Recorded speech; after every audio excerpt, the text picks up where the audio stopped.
Meškáte s platbou poistného nejakého takéhoto šeku?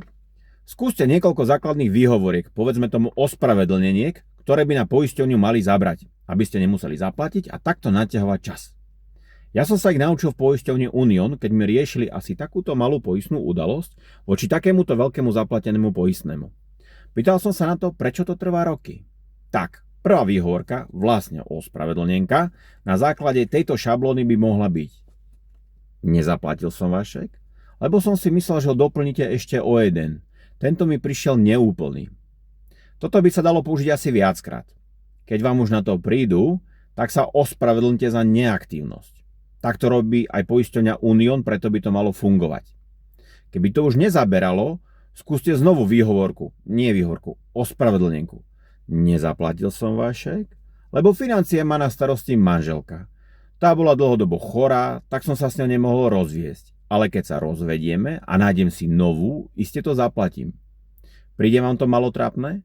Asi takto som to cítil aj ja, keď som dostal podobné odpovede na moje otázky, prečo šetrenie poistnej udalosti trvá roky. Prečo odpovedať na mail trvá mesiace.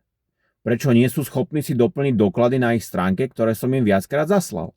Ale čo nezabudli a prišlo na čas, bol šek na ďalšie poistné, čo si nechali zaplatiť. Preto je potreba ten mýtus jakési bezplatné zdravotní péče, což je čistě mýtus. A ešte jeden mýtus o tom, aká je poisťovňa Unión strážny anjel. Pretože keď som sa začal sťažovať na vaše služby, tak to už pri cestovnom poistení ste ma vedeli nechať stať na hraniciach. Neviem, čo ste sa mi snažili vtedy tým dokázať. Asi. Ten si dovolil sťažovať sa na nás. Musíme sa mu pomstiť a ukázať, kto je tu pánom. Do dnešného dňa mi to nikto z Uniónu nevysvetlil. Tak som si dovolil spracovať video, s čím sa môžete v poisťovni Unión stretnúť, aké majú postupy a podobne. Samozrejme, že som k tomu prizval aj poisťovňu Unión. A chcú, nech to doplnia, ak by som sa mýlil. Ale ich odpoveď bola: k stránke, kde dosť detálne rozoberám postup poisťovne, sa vyjadrovať nebudú.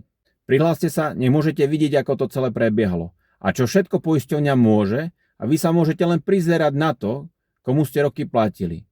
A čo všetko je na Slovensku možné. A ako hovoria v poisťovni, je to všetko v zákone poriadku.